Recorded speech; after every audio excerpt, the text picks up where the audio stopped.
اگر آپ نماز پڑھتے ہیں، ہمارے بہت سارے بھائی جب نماز پڑھتے ہیں ان کو یہ بھی پتا نہیں کہ ہاتھ کہاں باندھنا ہے، کوئی نیچے باندھ رہا ہے، کوئی بالکل اوپر باندھ رہا ہے، کوئی پیٹ پر باندھ رہا ہے۔ بھائی صاحب، نہ پیٹ پر ہاتھ باندھنا سنت ہے، نہ ناف کے نیچے سنت ہے، نہ بالکل اوپر سنت ہے، سینے پر ہاتھ باندھنا ہے۔ رکوع میں جانا ہے تو پیٹھ کو بالکل برابر رکھنا ہے، پیٹھ کو اور سر کے لیول کو برابر رکھنا ہے۔ سجدے میں جانا ہے تو کم سے کم بدن کا 7 حصہ زمین پر ہونا چاہیے، دونوں ہاتھ زمین پر ہونا چاہیے، دونوں گھٹنا زمین پر ہونا چاہیے، دونوں پیر کی ہتھیلی زمین پر ہونی چاہیے، اور ناک اور ماتھا زمین پر ہونا چاہیے۔ نماز پڑھ رہا ہے آدمی لیکن صحیح طریقے سے نہیں پڑھ رہا۔ انسان یہ ہے، آپ جب بھی نماز پڑھیں صحیح طریقے سے پڑھیں۔ اللہ کے نبی نے دیکھا ایک آدمی نماز پڑھ رہا ہے، بہت جلدی جلدی پڑھ رہا ہے، پھٹافٹ پڑھ رہا ہے۔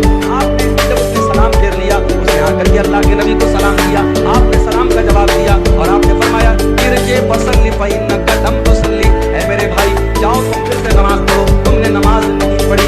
صحابی پھر گئے، پھر سے نماز پڑھی، پھر آ کر کے سلام کیا، آپ نے سلام کا جواب دیا، آپ نے کہا تم جا کر کے پھر سے نماز پڑھو، تم نے نماز نہیں پڑھی۔ 3 بار ایسا ہو گیا۔ صحابی بولے اے اللہ کے نبی، میں تو اپنی طرف سے اچھی نماز پڑھ رہا ہوں، مجھے نہیں پتا کہ اس سے اچھی کیسے پڑھی جاتی ہے۔